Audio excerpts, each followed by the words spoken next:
Vous croyez qu'il existe des gens dans ce monde qui préfèrent mourir plutôt que de demander de l'aide? Moi, je n'y croyais pas, jusqu'au jour où j'ai rencontré Clara au milieu du désert. Bonjour, bonsoir ou bonne nuit, peu importe où vous m'écoutez maintenant, soyez le bienvenu. Je m'appelle Samuel Garret, j'ai 52 ans et je suis fermier ici, dans les terres arides de Dry Creek, où la poussière est plus ancienne que les histoires et où le silence pèse lourd. Avant de continuer, dites-moi dans les commentaires d'où vous me regardez, j'aime imaginer chacun de vous vivant cette histoire à mes côtés. Si vous voulez entendre plus d'histoires comme celle-ci, abonnez-vous, c'est rapide et ça aide beaucoup la chaîne. Revenons maintenant au jour où tout a commencé. C'était en milieu d'après-midi. Le soleil frappait si fort que même les ombres semblaient épuisées. Je réparais la clôture ouest quand j'ai entendu un bruit qui ne devrait pas être là, une respiration trop rapide, chargée de peur. Je me suis tourné lentement et là, elle était, une jeune femme d'une vingtaine d'années, rampant entre les buissons, sa robe déchirée dans le dos, des marques sur les poignets racontant une histoire que personne ne devrait vivre. Elle tremblait, pas de froid, mais de terreur pure. Nos regards se sont croisés. Elle ouvrit la bouche, mais les mots tardèrent à sortir. Quand ils vinrent enfin, ce fut un murmure brisé. « Va-t'en, avant que je cède. » Je restai figé. Au début, je ne compris pas.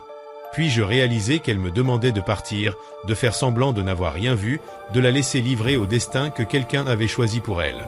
Mais quelque chose en moi, peut-être le souvenir de ma sœur, peut-être la culpabilité de toutes les fois où je suis resté silencieux alors que j'aurais dû agir, m'empêcha de bouger. Je fis un pas en avant. Elle recula, yeux écarquillés. « Non, s'il te plaît, ne me touche pas », murmura-t-elle. Et là, je compris.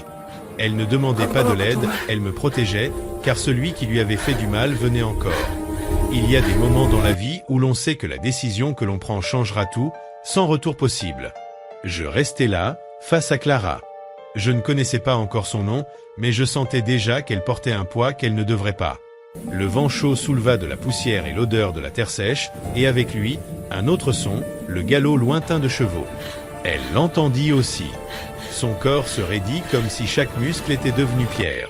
« Ils arrivent » murmura-t-elle. « Tu dois y aller maintenant. » Je regardai l'horizon. 3 cavaliers, encore loin, mais rapides. La poussière qu'ils soulevaient était épaisse, signe de gens habitués à chevaucher vite et sans peur. « Qui sont-ils » demandai-je, la voix plus assurée que je ne le pensais. Elle ferma les yeux, comme si la réponse allait au-delà de ces mots, « L'homme qui m'a acheté ». Ces mots tombèrent comme un poids sur le sol. « Acheté, pas engagé ?» demandai-je. Elle hocha la tête. Une colère ancienne et brûlante monta dans ma poitrine, la même que celle ressentie quand j'ai vu ma sœur Marie pour la dernière fois, les yeux vides, l'âme brisée par des hommes croyant tout pouvoir. « Il n'est pas ton maître » murmurai-je, ferme. Elle rit, mais un rire sans joie, juste de la fatigue. « Essaie de lui expliquer » dit-elle. Les cavaliers approchaient. Je pouvais maintenant voir leur silhouette. Un grand homme devant, chapeau noir, 2 hommes à ses côtés, du genre à résoudre les problèmes par la force et dormir tranquille après. 2 choix s'offraient à moi. Tourner le dos et laisser le désert avaler une autre injustice, ou rester et affronter ce qui venait. Je regardais Clara. Elle tremblait mais se tenait droite, avec dignité, même brisée. « Tu me fais confiance » demandai-je. Elle me regarda comme si la question n'avait pas de sens. « Je ne fais confiance à personne. »« Très bien » dis-je en saisissant ma Winchester appuyée contre la clôture. Les cavaliers s'arrêtèrent à 50 mètres, et l'homme au chapeau noir sourit. « Garret, depuis combien de temps ?» Mon sang se glaça. Je connaissais cet homme. Certains fantômes refusent de rester morts. Marcus Thorne descendit de son cheval lentement, le sourire large et faux, typique des hommes dangereux qui savent qu'ils ont le contrôle. « Samuel Garret » dit-il, traînant mon nom comme une moquerie. Je restai silencieux, serrant ma Winchester. Clara se tenait derrière moi, cachée par mon ombre, tremblante mais debout. « Je suis venu chercher ce qui m'appartient » continua Marcus, les yeux fixés sur Clara. « J'ai payé pour elle, j'ai même des papiers. » « Les papiers ne valent rien si la personne n'a pas voulu, » répondis-je, voix basse mais tranchante. Marcus rit, ces hommes aussi, mais sans conviction, juste pour les faits. Il n'a jamais été facile d'essayer de faire ce qui est juste. Tu as toujours eu la tête dure, Garret, me lança Marcos avec ce sourire froid. Tu te souviens de la dernière fois que tu as voulu jouer au héros? Comment aurais-je pu oublier? C'était il y a 5 ans. À cette époque, DRY Creek avait encore un shérif. Marcos possédait le plus grand saloon de la ville, mais derrière les rires et les verres de whisky, il faisait passer des gens comme du bétail. J'avais rassemblé des preuves et tout remis au shérif. Le lendemain, ma maison était en cendres. Mon jeune frère avait péri en essayant de sauver les chevaux. Et Marcos était resté libre parce que dans ces terres oubliées, l'argent valait plus que la justice. Je m'en souviens, répondis-je d'une voix basse. Et toi aussi, tu devrais te rappeler que je t'ai prévenu. Si jamais tu recroisais ma route, je ne serais pas aussi patient. Son sourire vacilla une fraction de seconde. Tu vieillis, Garet. Fatigué, seul, dit-il en s'avançant d'un pas, donne-moi la fille, et on oublie tout ça. Je levai lentement ma Winchester, bien stable. Fais un pas de plus, et tu verras si je suis vraiment si vieux. Le silence devint lourd. Même le vent s'arrêta. Derrière moi, Clara murmura, « Samuel, ça ne vaut pas la peine de mourir pour moi. » Sans me retourner, je répondis, « Peut-être pas. Mais ça vaut la peine de vivre en sachant qu'on a fait ce qu'il fallait. » Marcos cracha sur le sol. « Alors, qu'il en soit ainsi, dit-il. » Et tout dérapa. Dans l'Ouest, l'enfer ne vient pas avec des flammes, mais avec la poussière, le plomb et les hommes sans âme. Le premier coup partit avant même que j'aie le temps de penser. Je me jetai en arrière, tirant Clara avec moi. La balle frappa la clôture, projetant des éclats de bois. Mon cœur battait comme un tambour. « Cours vers la grange !» criai-je. Elle hésita, effrayée, puis obéit, ses pieds nus soulevant la poussière. Je restai à genoux, l'arme calée à l'épaule, et ripostai. Le tir fendit l'air. Un des hommes tomba de son cheval. Je ne l'avais pas touché, mais ils reculèrent. Marcos hurla des ordres, ces hommes se dispersèrent pour encercler la ferme. Je savais ce qui allait suivre. En reculant vers la grange, je tirai de nouveau. Cette fois, un cri me confirma que j'avais atteint quelqu'un. Peu importait où, il fallait seulement gagner du temps. À l'intérieur, Clara s'était réfugiée derrière des bottes de foin, les mains sur les oreilles. Elle me regarda, les yeux remplis de terreur. « Ils vont nous tuer », murmura-t-elle. Je rechargeai calmement. « Seulement si je les laisse faire », dis-je. Ce n'était pas du courage, juste de l'obstination. Celle qui m'avait gardé en vie quand j'avais tout perdu. Celle qui m'avait empêché d'abandonner le jour où j'avais enterré mon frère. Un craquement dehors, puis des pas.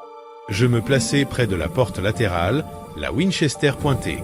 Le monde se réduisit à ce bruit de bottes sur la terre. Une ombre apparut.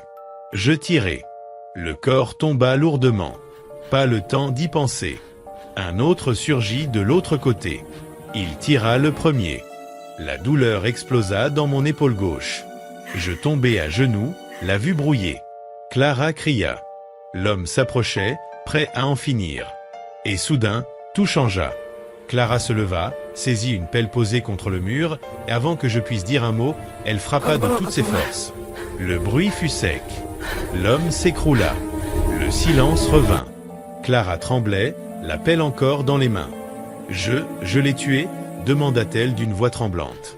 Non, il respire encore, répondis-je en forçant un sourire malgré la douleur qui me déchirait l'épaule. Tu m'as sauvé la vie. Il y a des douleurs qui brisent et d'autres qui nous apprennent à nous relever.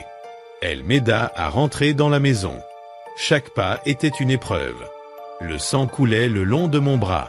Elle me fit asseoir près de la cheminée et les mains tremblantes, déchira ma chemise pour examiner la blessure. « Je ne sais pas quoi faire », murmura-t-elle. « Il y a du whisky dans le placard », répondis-je en serrant les dents, « et des tissus propres dans le tiroir. » Elle obéit, rapide mais attentive.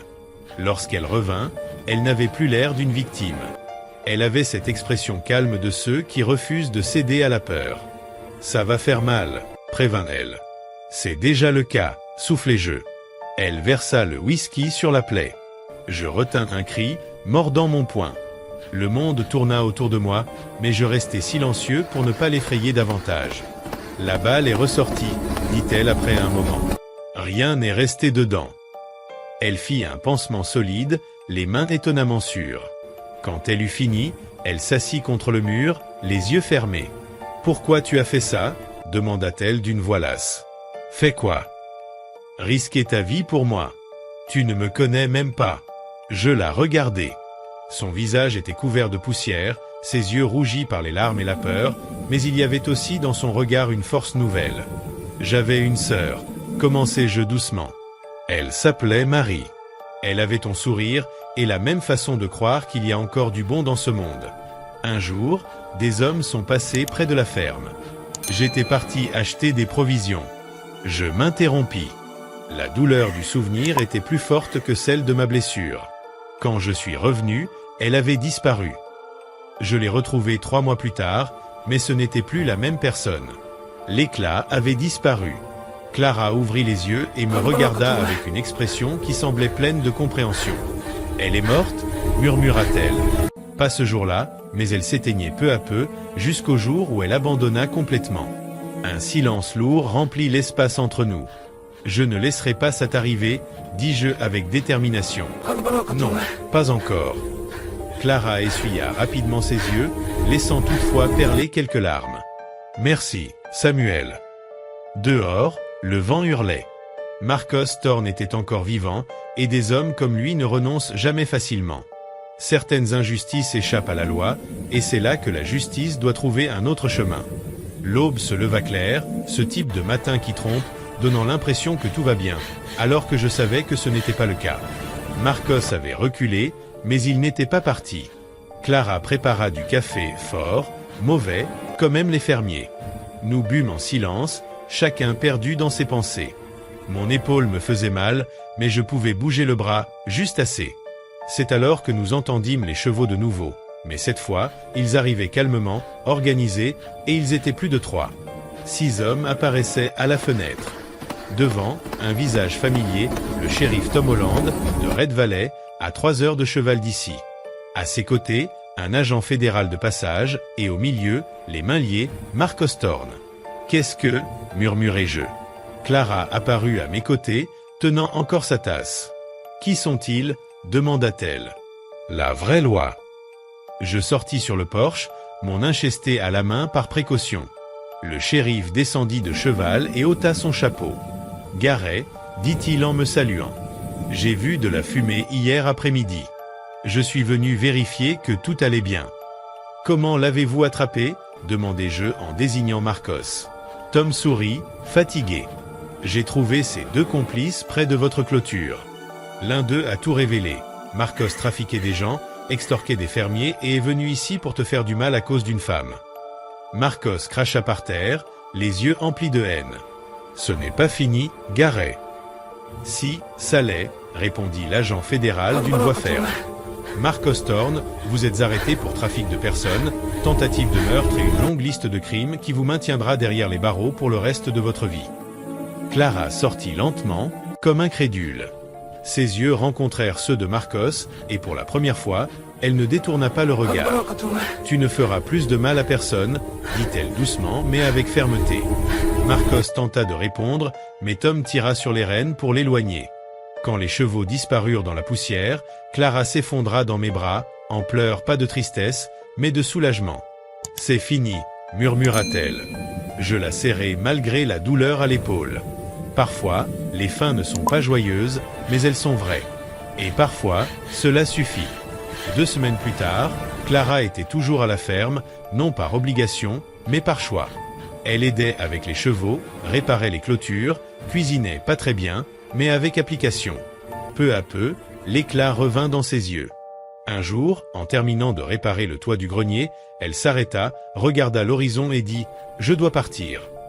Mon cœur se serra, mais je savais que ce jour arriverait. Où ? Demandai-je. Je ne sais pas encore, mais je dois découvrir qui je suis, sans peur, sans fuir, sans dépendre de personne pour me protéger.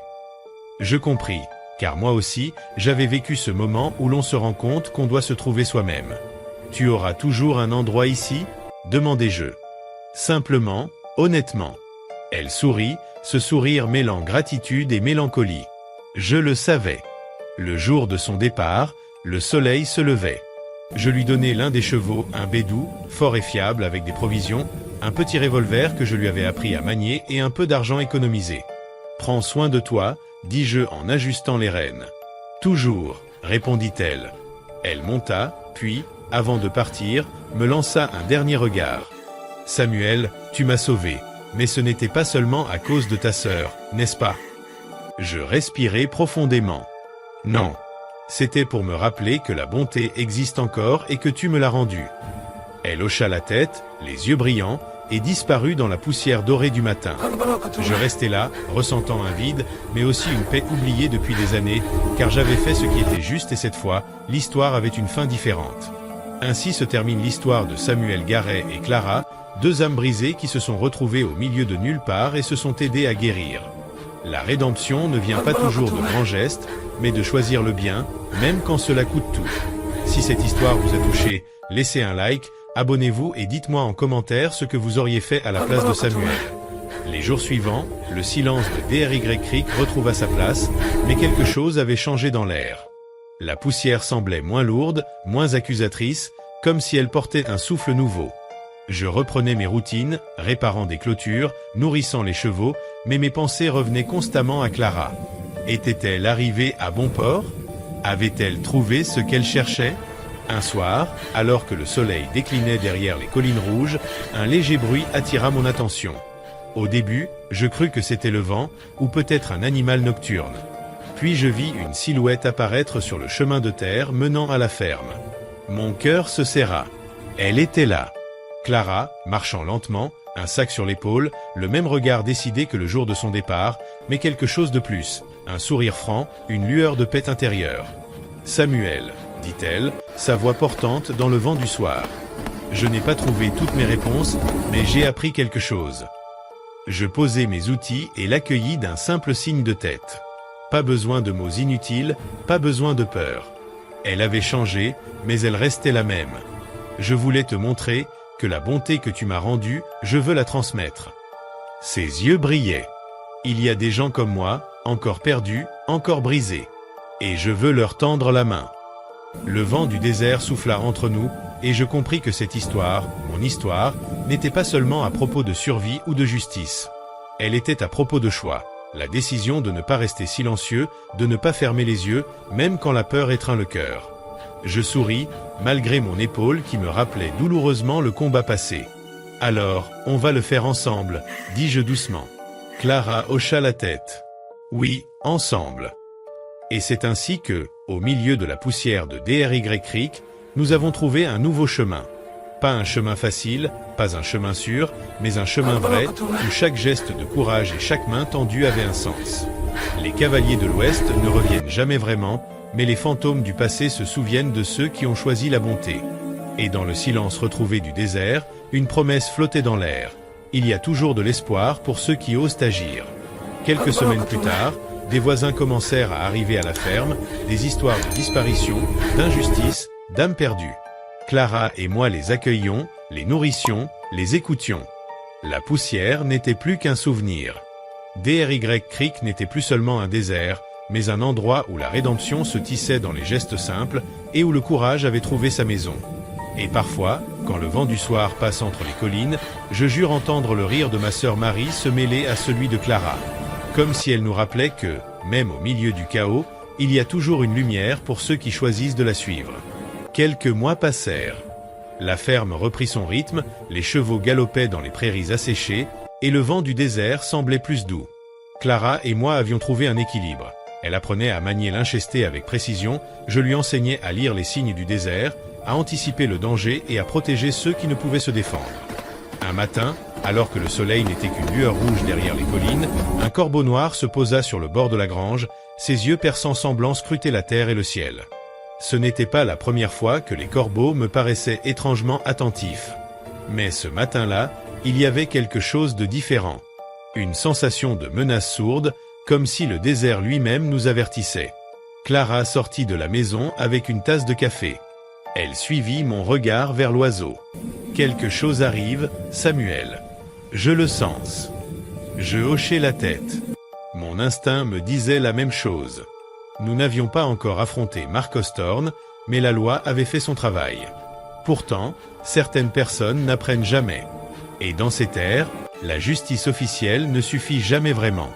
Quelques heures plus tard, alors que je réparais la clôture nord, un cheval arriva au galop, l'homme à califourchon portant un message attaché à sa selle. Je l'attrapai, dépliant le parchemin. Garet, DRY Creek n'est plus sûr. Des hommes d'un autre réseau, plus brutaux que Thorn, se déplacent vers le nord. Ils cherchent des survivants, des témoins et des âmes courageuses. Prépare-toi. Clara me rejoignit, le front plissé par l'inquiétude. Ce sont eux, les autres. Tu crois qu'ils nous connaissent? Je serrai les dents. Ils connaissent le nom de ceux qui ont osé se lever. Nous sommes sur leur liste. Mais on ne les laissera pas décider de ce qui est juste ici. Les jours suivants furent un mélange de vigilance et de préparation. Nous renforçâmes la maison, cachâmes les provisions, préparâmes des pièges pour ralentir toute intrusion. Chaque nuit, nous faisions le tour des clôtures, scrutant l'horizon pour le moindre mouvement. Clara s'était transformée. La peur n'avait pas disparu, mais elle la contrôlait. Elle était devenue l'ombre que j'aurais voulu être quand j'avais perdu ma sœur, forte, déterminée, attentive. Puis, un soir, alors que le ciel se teinta de pourpre et que les premières étoiles apparurent, un hennissement retentit au loin. Pas un, ni deux, mais une dizaine de cavaliers, arrivant silencieusement par le sud. Ils étaient équipés, armés, et chaque mouvement trahissait une violence prête à exploser. Je pris Clara par la main. « Il est temps. Tu te souviens de ce que nous avons appris ?» Elle hocha la tête. « Toujours. Ensemble. » Nous nous placions derrière la grange, silencieux comme des ombres. Les hommes approchaient, sur deux, mais ils n'avaient pas encore compris une vérité simple. Ici, dans le désert, l'expérience et la ruse valent plus que les papiers ou la force brute. Alors que le premier cavalier passa près d'un piège, son cheval glissa, provoquant un chaos contrôlé. Les autres s'arrêtèrent, hésitants. Clara et moi surgîmes de l'ombre, nos armes prêtes. Mais cette fois, il ne s'agissait pas seulement de survivre. Il s'agissait de protéger les innocents, de montrer que même face à la violence, il y a des gens qui tiennent bon, qui se battent pour ce qui est juste. Les tirs résonnèrent dans le désert, mais chaque mouvement était calculé. Clara s'avança, courageuse, avertissant ceux qui tentaient de s'approcher des plus vulnérables, « Reculez. Ici, vous ne ferez de mal à personne. » À un moment, je me rendis compte que cette bataille n'était pas seulement physique, mais morale. Nous ne nous battions pas pour la vengeance, mais pour la vie, pour l'espoir, pour le choix de ne pas céder à la peur. Alors que l'aube se levait à nouveau sur DRY Creek, le calme retomba. Les cavaliers, surpris par notre stratégie et notre détermination, prirent la fuite. Clara et moi, épuisés mais vivants, regardions le désert autour de nous. « Nous avons tenu » murmurai-je. Clara sourit, un mélange de fatigue et de fierté. « Et demain, nous protégerons encore ceux qui en ont besoin. » Je compris alors que notre histoire n'était plus seulement celle d'une survie ou d'un combat. Elle était devenue celle de deux âmes qui avaient choisi de ne jamais abandonner et qui savaient maintenant que la bonté et le courage pouvaient changer le monde, un geste à la fois. Quelques semaines plus tard, la vie semblait s'installer dans un calme relatif. Clara et moi avions repris nos routines, toujours vigilants, mais l'air était plus léger. Les chevaux gambadaient, les récoltes avançaient, et pour un instant, le désert paraissait paisible. Puis, un soir, alors que je réparais une clôture près de l'étable, un nuage de poussière se leva à l'horizon. Mais ce n'était pas un cavalier ou un groupe d'hommes armés. C'était un attelage, lent, imposant, tiré par deux chevaux noirs. À son bord, une silhouette féminine, élégante, droite, qui semblait observer le désert comme si elle en était la maîtresse. Clara arriva à mes côtés, fronçant les sourcils. « Qui est-ce » Je restai silencieux un instant, scrutant le chemin. La femme descendit de l'attelage avec une grâce assurée. Son regard perça le crépuscule, des yeux d'acier, déterminés, mais pas hostiles. Elle s'avança, tenant un petit carnet dans ses mains. « Samuel Garet ?» demanda-t-elle d'une voix claire, ferme, mais calme. « Je crois que nous avons des affaires communes. » Je la dévisageai, méfiant. « Des affaires communes ? Vous avez des papiers ? Une autorité ? » Elle secoua doucement la tête. « Non. Mais j'ai des informations. Sur ceux que vous croyez avoir laissés derrière vous. Sur Marcos Thorn et ses alliés. Et sur un réseau bien plus vaste que vous ne l'imaginez. » Clara s'approcha, les mains sur les hanches. « Vous parlez de gens dangereux. » La femme hocha la tête. « Oui. Et je suis ici pour vous aider à les arrêter avant qu'ils ne frappent à nouveau. Je m'appelle Elena Varga. Je sentis un frisson parcourir mon dos. La vie dans le désert nous avait appris que l'ombre du passé ne meurt jamais complètement. Marcos avait été un avertissement, mais il n'était qu'une pièce d'un puzzle plus grand. Elena déplia le carnet, montrant des cartes, des notes et des schémas. Ils ont des relais dans plusieurs villes. Ils ne se contentent pas de menacer et d'acheter des gens. Ils contrôlent des routes entières, des communications. Vous devez comprendre, DRY Creek n'est pas isolé. Si nous n'agissons pas, ils frapperont encore, et cette fois, vous n'aurez pas le temps de vous préparer. Clara se tourna vers moi, les yeux brillants. Samuel, nous ne pouvons pas laisser ces gens faire du mal à d'autres innocents. Je pris une profonde inspiration. L'épaule me rappelait encore la douleur du dernier combat, mais je savais que nous ne pouvions plus reculer. Alors, nous faisons comme avant, ensemble. Mais cette fois, nous frapperons les premiers. Elena sourit légèrement, un mélange de respect et de gravité. Très bien. Mais sachez une chose, certains ennemis ne se montrent jamais directement. Nous devrons être rusés, rapides et prêts à tout. Cette nuit-là, autour de la cheminée, nous planifiâmes notre stratégie. Clara prit des notes, Elena partagea chaque détail qu'elle connaissait, et moi, je préparais les armes et les pièges. Une alliance improbable se formait, mais une alliance nécessaire. Le lendemain, avant l'aube, nous partîmes en reconnaissance. Le vent du désert portait des odeurs nouvelles, le parfum des herbes sèches, la poussière tiède, et au loin, une menace invisible mais bien présente. Et alors que le soleil se levait, doré et cruel, je compris une chose. Nous n'étions plus seulement deux âmes brisées dans le désert. Nous étions devenus une force. Une force capable de protéger, de défendre, de se dresser contre l'injustice et la cruauté, peu importe leur ampleur. Mais quelque part, à l'ombre des collines, quelqu'un nous observait. Et il souriait, sûr que DRY Creek serait bientôt à sa merci. Isso eu acho. Hum. Não daria tempo, né? E teria que testar nas pessoas. É. Uhum. Aí, a etapa 5, que é a etapa crítica, é a de reindividualização, que depois de alinhar tudo, a gente tem um risco, que é a pessoa ficar... Tipo, a gente vai tirar o estado caótico e botar ela num estado coerente. Isso a gente tá falando da Rubrânia, que faz parte dela.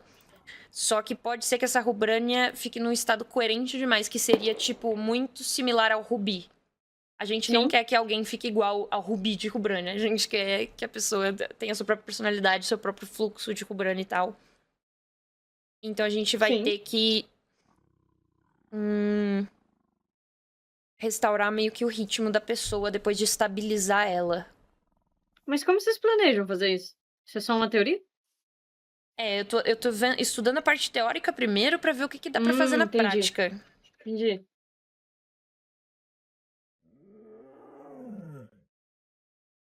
Mas assim, resumidamente, o gás...